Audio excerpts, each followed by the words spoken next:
I'm going to show you today how to wedge your clay as well as how to make a pinch pot. This is the Pinch Pot Bootcamp. So our clay is from the green bin. We have fresh clay in here.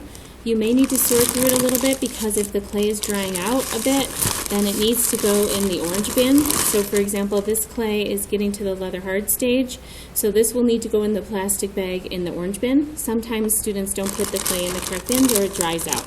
So if it's firming up like this, then it needs to go in the orange bin. So you'll have to kind of sort through the clay until you find clay that is soft enough to work with. So sometimes you have to sort through quite a bit to find a good piece that is ready to wedge and work with. So you don't want really firm clay and really soft clay. That's hard to wedge together. So you are going to need to kind of think about back to those stages of clay and find the clay that is very plastic and easy to work with like this, rather than firm, harder clay that is not as easy to work with. And then always close your clay bag. It's most likely best to work on your slab mat because it could stick. If your slab mat moves a lot, it's okay if we tape them down, just ask. So the first thing to know about wedging clay is that when you wedge clay, you are getting rid of the air bubbles. The air bubbles can cause your pieces to break or explode in the kiln. You are also homogenizing or putting the clay all together so it's nice and smooth and workable. We always do this on the pottery wheel or if we have clay that isn't fresh out of the block bag. So the first step is the fun part. You kind of pound it together into a block. And then when you wedge it, is not kneading bread. It's not called kneading, it's called wedging. So you don't want your hands on the top and pushing back. Your hands are going to be on the side. I'm going to do it directly on the table because this moves a lot, but like I said, you can tape your slab mat down if it's sticking to your table a lot.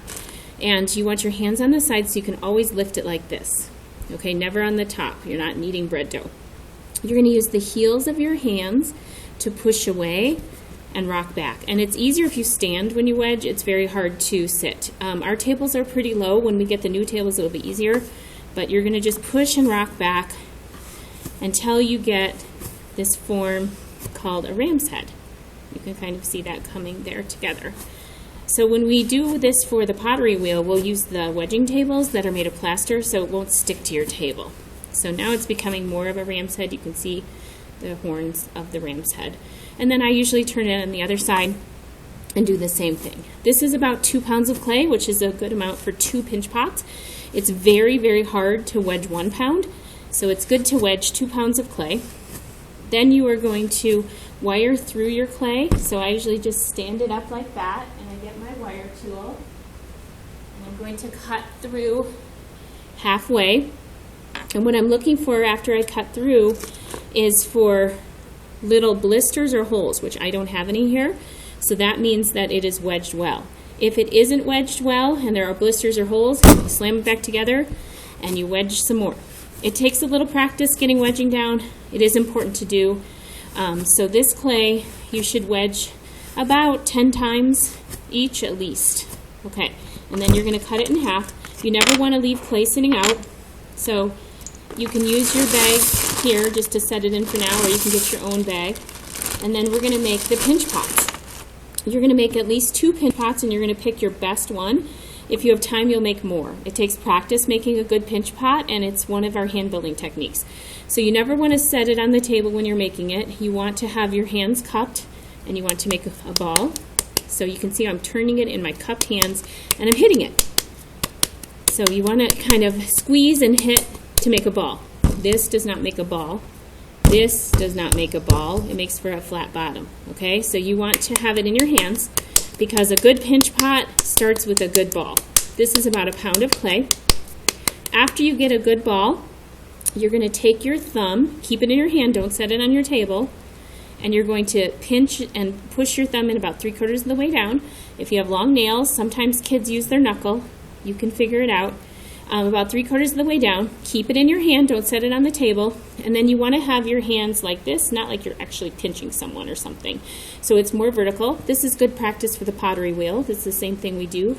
So what I'm going to do is I'm going to pinch, turn, pinch, turn, pinch, turn. Now I want to keep it vertical. I don't want it to go out like a bowl, so I want to tilt my wrist inward instead of having them outward. If it does go out like a bowl, you just will practice another one. That's why we're doing this boot camp. So keep your hand turned inward and pinch, turn. So I've done many of these, so for me it's pretty easy, but for you it might take some practice.